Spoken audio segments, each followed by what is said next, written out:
بەڕێز غازی زێباری لەگەڵ بەڕێزیان قسە دەکەم زیاتر سەبارەت بەم ڕووداوانەی کە ڕوو دەدەن. بەڕێز غازی ئەم کاتت باش. هەولێری پایتەخت یاریبی کوردستان دوێنێشەوە بە دیاریکراوی کرای ئامانج سوپای پاسدارانی ئێران بە پرسیارەتی خۆی لە هێرشەکە ڕاگەیان دەڵێت کە ئەو دژی چالاکیەکانی ئەمریکا و ئیسرائیل لە ناو خاکی یاریبی کوردستان دژ بە ئێران ئەم هێرشانەی ئەنجامدا بە پاساوێکی بڕوا پێکراوە بەڕای ئێوە. بۆچی ئەم هێرشانە لە ئێستادا بەم شێوازە بە بەرفراوانی دەکرێت؟ زۆر سوپاس بۆنگو ئینشاءالله خودێ مەزن دێ ڕەحمە خود گە شەهیدێت کوردستانی کات و شیفای بۆ برینداری مەدەینیت حکومەتە ئیرانی و جیرانی مەدیش شکلێکی عام بە زۆر نەڕەحەتن ئەف تەطەورە کوردستانی هاتیەکردن و پێشکەوتنە کوردستانی هاتیەکردن ئەف عالەمەکە مختلف چه سنی بن شیعە بن ئیزدی بن جوی بن مسیحی بن تێنە کوردستانی بە هەموو شکلێکی سەرخوب حرب و بناحیە دیموکراسی وێن دەبێت زۆر نەڕەحەتن و برای عالمش وی بقا عرضه الشرق الاوسط کردستان که یا تطورات تبیتی باشیل برنده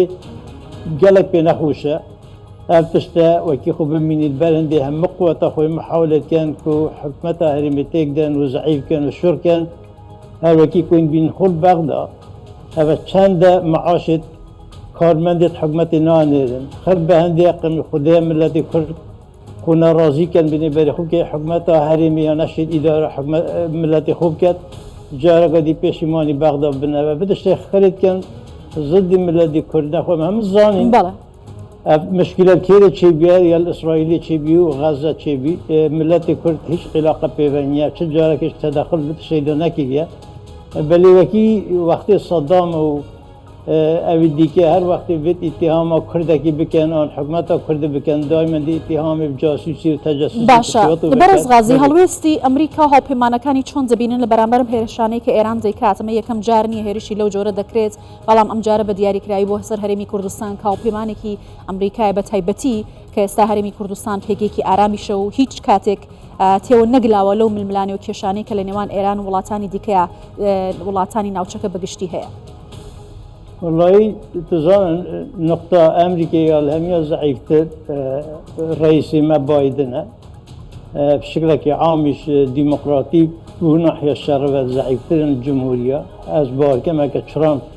دا الوايت هاوس دا ضربة قوات الإيراني دا أبيش هجوم إثبات سري بل مع الأسف بايدن قالك الشروي بشارة بل تشتي باش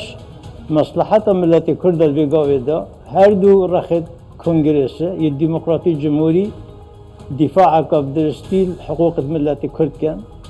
و حتی هند زاختش لیت کن که اف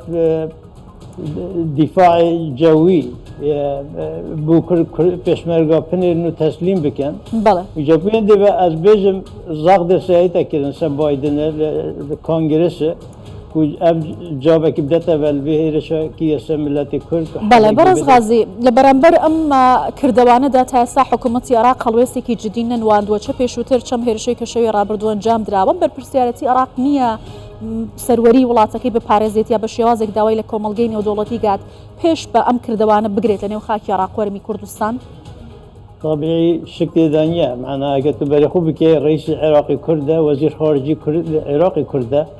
بل حكومة بغداد رأي من يدست طهران ده بيت طهران نشين هيش تشتكي كان وخاصة نفس علمية العراق الويري ميليشيات الخوة أهم يدست إيران ده البلندي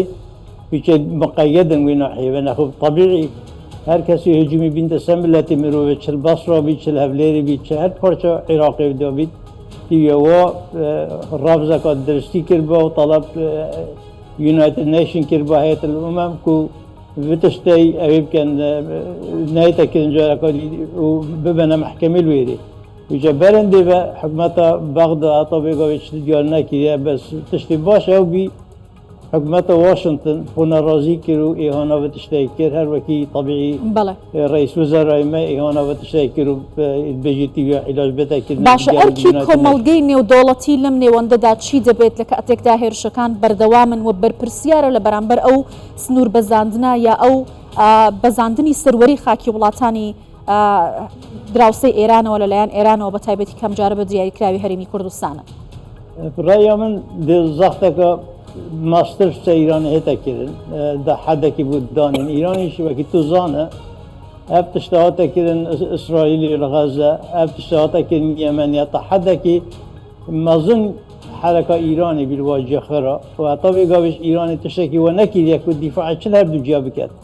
وجال بروين هندي هبي عضلات خوبين تدارك على أساس از محاولة كم هجوم بهم فيش خراب صناعتر بوا طبيعي هريما كردستان چونكي ما تشجع دعم إرهابي نكيل أم دائما ما احترام جيراني خويد قرته وجال رأي من أو يونايتد نيشن أو الدولي لزخدة كابتر سيراني كات بجال برامبر بتشتي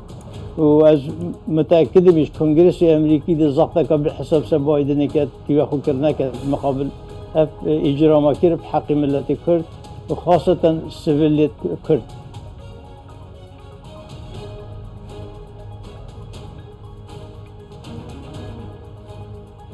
بله برز غازي